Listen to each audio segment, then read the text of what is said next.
think we have till 11 for a question and answer. Does that seem right, according to the schedule?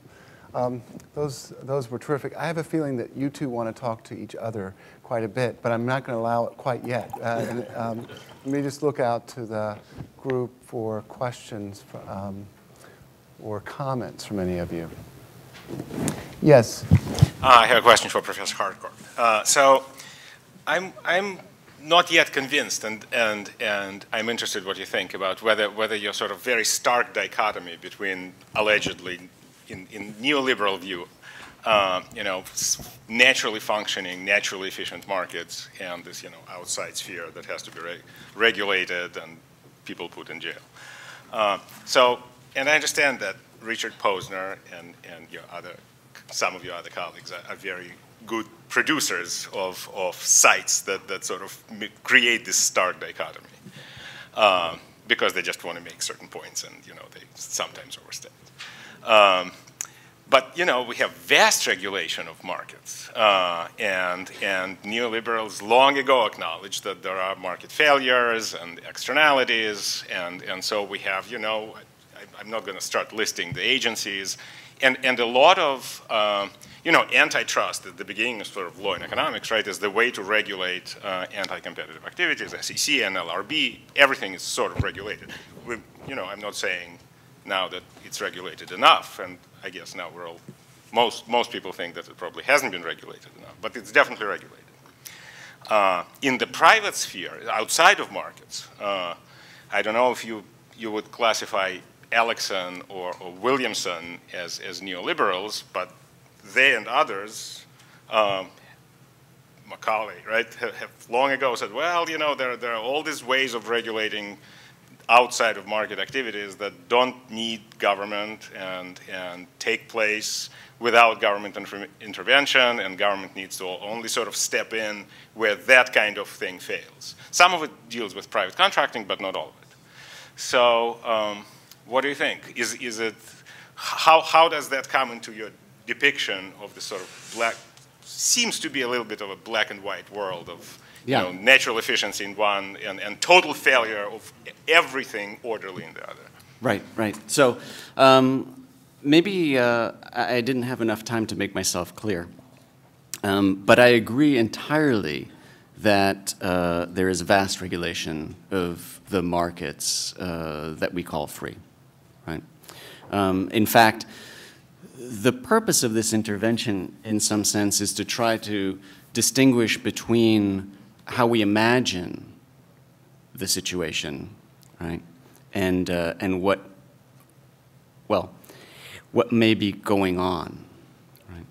So I agree entirely that present markets are extremely regulated, that there is far more constraint in the free market than we tend to recognize. And I also would argue that there was far more liberty in the 18th century grain markets that we tend to recognize. And so I think that what I'm trying to distinguish is, on the one hand, how we portray these, how we understand them, right? And then what that allows us to do, even when it's not an accurate reflection, say, of our current markets or our previous markets. Ultimately, what I would argue, when we get into a conversation, right, is that the term free market itself, as well as the term regulated, right, are themselves misleading categories that do not help us in any way understand what's going on. So all markets are administered and organized and structured.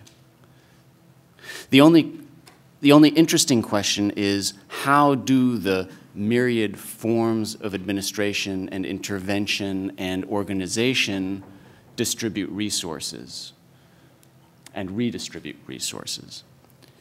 And so labeling things as being either free market or as being regulated doesn't help us at all in figuring that out.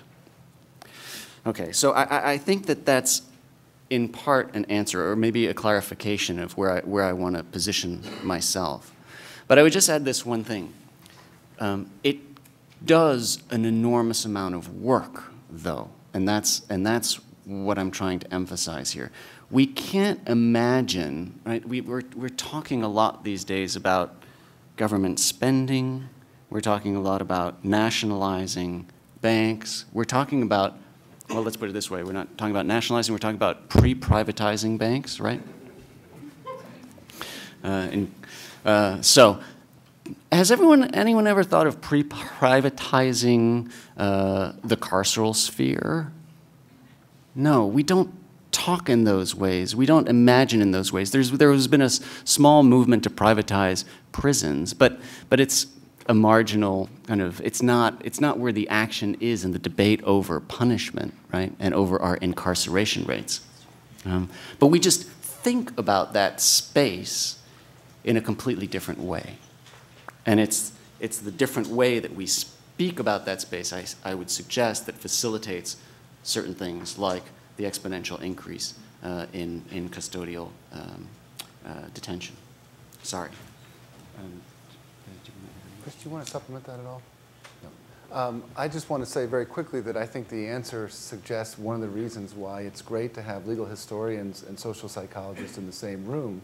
They're doing the same thing oftentimes, looking at categories as they exist and as they really are, and seeing the power of categories and schemas at work, and discovering the way they can be quite misleading. So that's terrific. Jim. So it's mostly a question for Bernard.